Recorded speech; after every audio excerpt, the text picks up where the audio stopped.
Hello everyone, this is Tim. Welcome to my platforms, or welcome to my pages, I should say. Um, this is book one for June. We're reading through it. I mean, it's just amazing. The Angry Book, because there's a lot of anger, a lot of justified anger, a lot of pain, and this book can help you get through that, work through it. Uh, putting it on. Putting it on is the process of removing anger from the person, place, thing, or event that we are actually angry at and putting it on a safer or less threatening person, place, thing, or event. For example, anger may be transferred from a frightening boss and put on a frightened wife.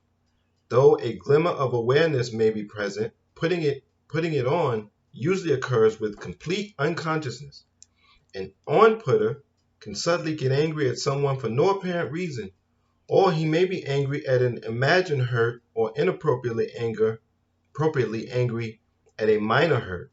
He may accumulate or exaggerate old hurts and put them on someone innocent without any rationale whatsoever.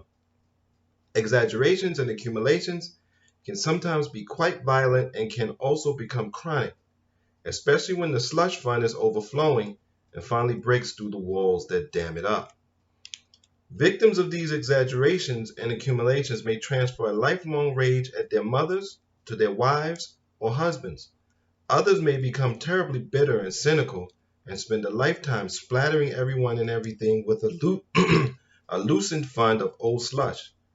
Still others turn their anger from its actual and appropriate direction to themselves and become full of self-hate and suffer serious depression.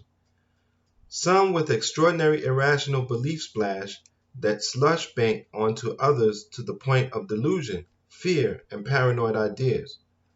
Others want to kill me, they might say. Of course, there are different degrees of putting it on as well as different degrees of inappropriateness. At times, the victim will direct his self-hate to other people. At other times, he will swear that other people hate him. Here again, projecting his self-hate.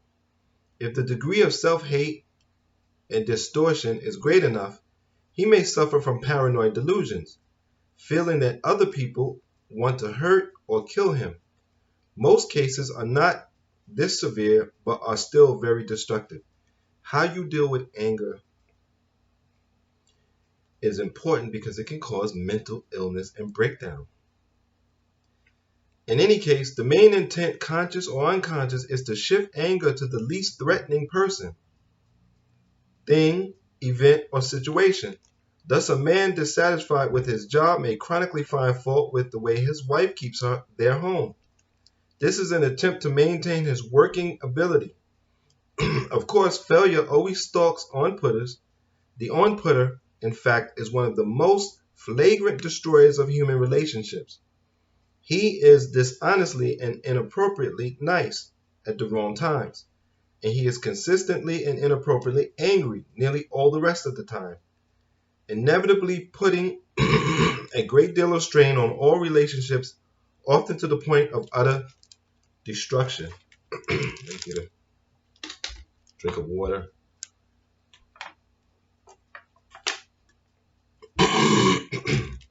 Diluting it. With this mechanism, the anger is felt but is immediately diluted in an attempt to render it impotent. Every kind of conceivable intellectual rationalization is used in this attempt. Anyone with the least bit of objectivity can see through the rationalization or dilution. The deluder, however, is anything but objective. He is highly subjective and has a vested interest in proving to himself and others that he's not angry.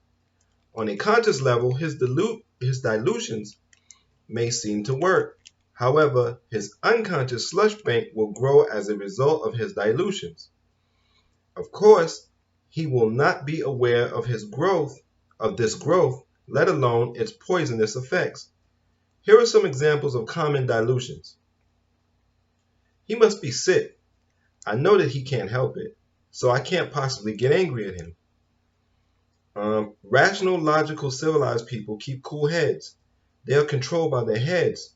They don't get angry, or fools don't get angry. I mean, being thoughtful doesn't mean you don't get angry. I mean, that's weird. Oh, I know she'll be sorry about it tomorrow, so how can I be angry with her? One doesn't get angry at children. What gives you the idea that I'm irritated? I haven't even raised my voice. I just do something else and the feeling goes away. Not so loud, please. Other people will hear you. So vulgar, you know. It only looks like anger. It's not really so. Or so, who is angry? I'm not shouting and I'm not angry. I'm speaking more intensely than usual because I'm vitally interested in the topic we are discussing. Let me give an example of one last particularly insidious dilution, which of course takes many forms. Some of the above are variations of it to some extent. I understand his distress and I simply turn the other cheek and forgive him. This is used in an attempt to dilute anger at the same time to add to one's all forgiving nice guy status. Of course, the more the individual manages to convince himself of his nice guy role, the more crippled he will be in the all important angry department of his emotions. Thus, he manages to use dilution to build a subtle but destructive, vicious circle. That's the angry book. And really, it just takes courage sometimes. When someone does something to you, go at that person. One of the best things about the protest that's happening now against police brutality and the system itself is black people are not putting their anger on each other. They're actually going at the people who make them angry.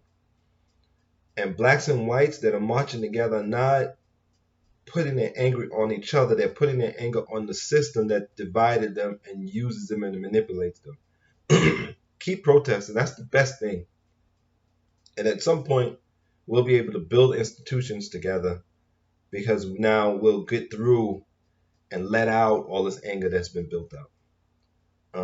Until next time, I thank you for your support.